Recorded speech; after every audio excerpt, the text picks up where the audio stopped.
Chapter 11. Now the people complained about their hardships in the hearing of the Lord, and when he heard them, his anger was aroused. Then fire from the Lord burned among them and consumed some of the outskirts of the camp. When the people cried out to Moses, he prayed to the Lord, and the fire died down. So that place was called Taberah, because fire from the Lord had burned among them. The rabble with them began to crave other food, and again the Israelites started wailing and said, "If only we had meat to eat! We remember the fish we ate in Egypt at no cost. Also the cucumbers, melons, leeks, onions, and garlic.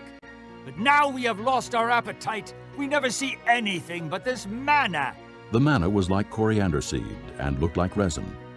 The people went around gathering it and then ground it in a hand mill or crushed it in a mortar. They cooked it in a pot or made it into cakes, and it tasted like something made with olive oil. When the dew settled on the camp at night, the manna also came down. Moses heard the people of every family wailing, each at the entrance to his tent. The Lord became exceedingly angry, and Moses was troubled. He asked the Lord, "Why have you brought this trouble on your servant? What have I done to displease you, that you put the burden of all these people on me?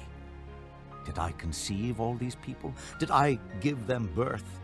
Why do you tell me to carry them in my arms, as a nurse carries an infant, to the land you promised on oath to their forefathers?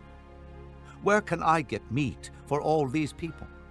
They keep wailing to me, 'Give us meat to eat.' I cannot carry all these people by myself. The burden is too heavy for me.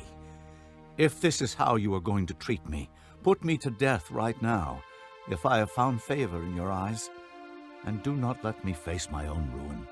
The Lord said to Moses, "Bring me 70 of Israel's elders, who are known to you as leaders and officials among the people. Have them come to the tent of meeting, that they may stand there with you.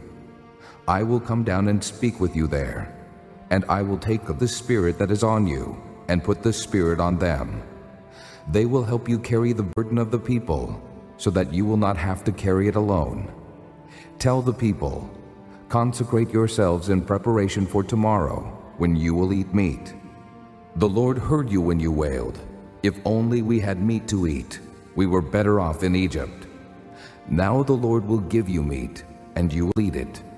You will not eat it for just 1 day or 2 days, or 5, 10, or 20 days, but for a whole month, until it comes out of your nostrils and you loathe it, because you have rejected the Lord who is among you, and have wailed before him, saying, 'Why did we ever leave Egypt?'" But Moses said, "Here I am among 600,000 men on foot, and you say, 'I will give them meat to eat for a whole month.' Would they have enough if flocks and herds were slaughtered for them? Would they have enough if all the fish in the sea were caught for them?" The Lord answered Moses, "Is the Lord's arm too short? You will now see whether or not what I say will come true for you." So Moses went out and told the people what the Lord had said. He brought together 70 of their elders and had them stand around the tent. Then the Lord came down in the cloud and spoke with him. And he took of the Spirit that was on him and put the Spirit on the 70 elders. When the Spirit rested on them, they prophesied, but they did not do so again. However, 2 men, whose names were Eldad and Medad, had remained in the camp. They were listed among the elders, but did not go out to the tent. Yet the Spirit also rested on them, and they prophesied in the camp. A young man ran and told Moses, "Eldad and Medad are prophesying in the camp." Joshua son of Nun, who had been Moses' aide since youth, spoke up and said, "Moses, my lord, stop them!" But Moses replied, "Are you jealous for my sake? I wish that all the Lord's people were prophets, and that the Lord would put his Spirit on them." Then Moses and the elders of Israel returned to the camp. Now a wind went out from the Lord and drove quail in from the sea. It brought them down all around the camp to about 3 feet above the ground, as far as a day's walk in any direction. All that day and night, and all the next day, the people went out and gathered quail. No one gathered less than 10 homers. Then they spread them out all around the camp. But while the meat was still between their teeth, and before it could be consumed, the anger of the Lord burned against the people, and he struck them with a severe plague. Therefore the place was named Kibroth-Hattaavah, because there they buried the people who had craved other food.